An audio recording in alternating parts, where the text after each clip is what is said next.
One of the Lund gang sent me this easy 1 mark question, 1 mark for part A and B. So let's do it, Mike. We have f of x is this, show that the differential is that. All right, cool. This is an obvious quotient rule. But now that I look at it, I've just seen that x. This is a product rule and a quotient rule. That's kind of wild. Anyway, f dash x. Nice and easy, Mike. Differentiate the top times the bottom, differentiate the bottom times the top, all over the bottom squared. Now let's do it in order. So we differentiate the top. So 2 parts to this. Doing the product rule. Differentiate the first term is 7 times the second term, e to the x, plus differentiate the second term, e to the x, times the first term. So that's easy, 7x e to the x. Okay, so that's the differential of the top times the bottom. Now because there's a root there, because I know I'm going to differentiate, I'm going to write e to 3x minus 2 to the power of a half. It's better writing it like that because then you can look at differentiating this rather than looking here. So remember, we're still doing the quotient rule, so minus, differentiate this. Okay, so we differentiate what's inside the bracket first. Differentiate this, 3e to 3x. 3e, 3x. Then we bring down the power, knock 1 off the power. Bringing down that half turns this to 3 over 2. E to 3x, then keep the same bracket and knock 1 off the power. Cool. So that's the differentiated denominator. Now we times by the numerator, which was that, 7x ex.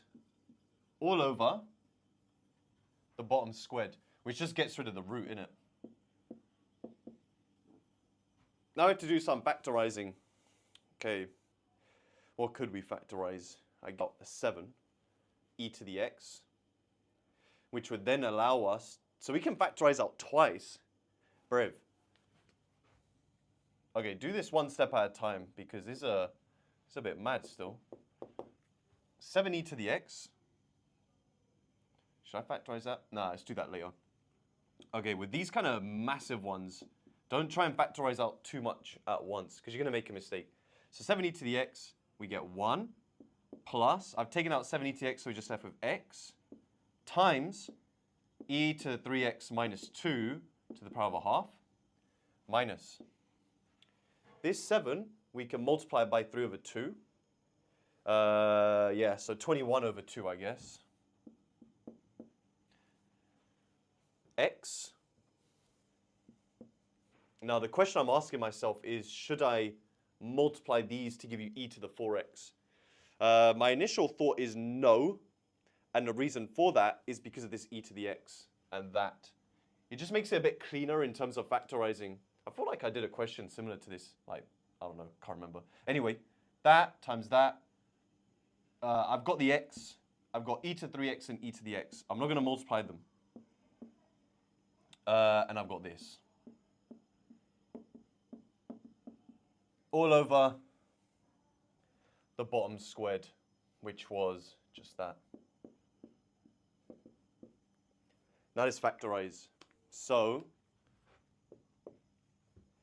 I can, well, think about the numbers first.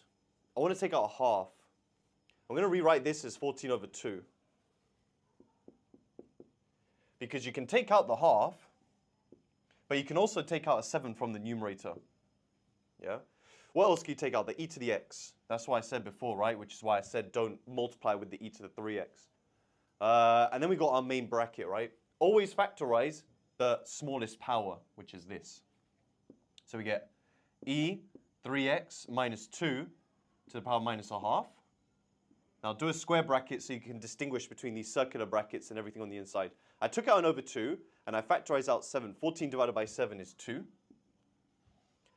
I took out e to the x. This I didn't do anything with, 1 plus x. Now with this, when you factorize out this, you take away the powers. Half, take away minus half is 1, so we're just left with that. Minus. Now, remember, I took out the over 2 and I factorized out 7, so that's going to be left with 3. X, e to the 3x. E to the x, I took out. And I took that out as well. All over e to 3x minus 2.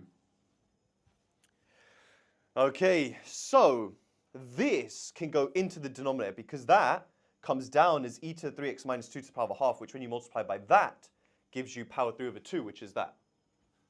The 2 also comes down to the denominator. And there's the 7e to the x. Okay, it's looking good, Mike. Okay, how am I making it look like that? I guess we just expand all of this. I want to expand all of that? Mate, come on, man. 2 minus x? All right, the game's the game, man. I guess, all right, I don't know what these guys were taking when they asked this. Anyway, it is 1 mark at the end of the day. So, I'm going to need some chicken after this one. So what we got, 2 is in the denominator. Let's do with the denominator for a second. So we got 2 in the denominator. That comes with that to make 3 over 2. So that's gone. We get 7 e to the x.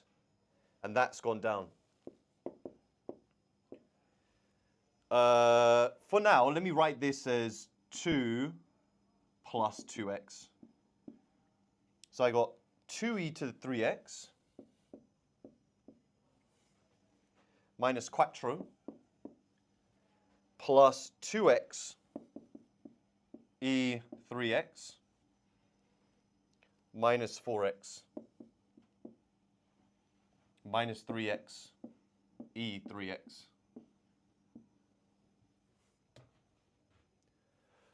Okay. Man, I've run out of ink doing this. This is wild. 7e to the x. That minus that is minus... Okay, so I get this. That doesn't simplify with anything.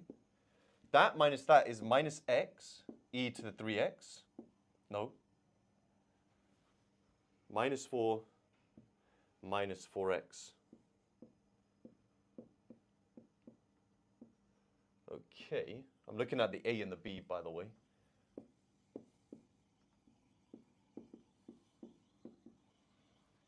Now we just have to factorize that. They got the 2 minus x. I'm convinced I'm right here.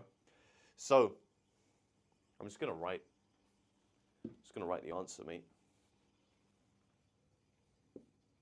I'm happy with that. Although I can check if I'm right because of part B, right? How long have we been recording for? 8 minutes.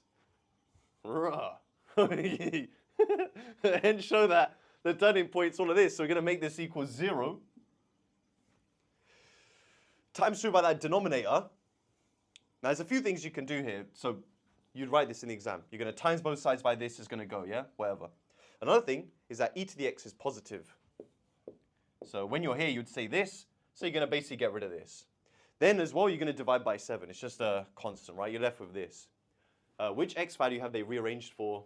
It looks like they've expanded the bracket, right? I think they've expanded. I don't even know, actually. So we're solving this. I thought this was going to be a 5-minute thing, man. So, all right. Which x have they rearranged for? Okay, 2e 3x minus x e to the 3x minus quattro x.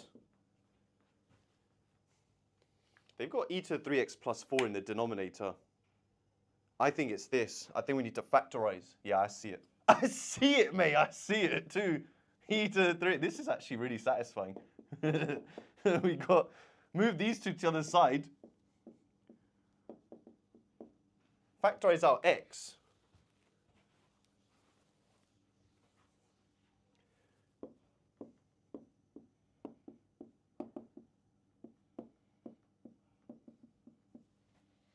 And then it's the same, isn't it? Oh, come on, dive, Mike.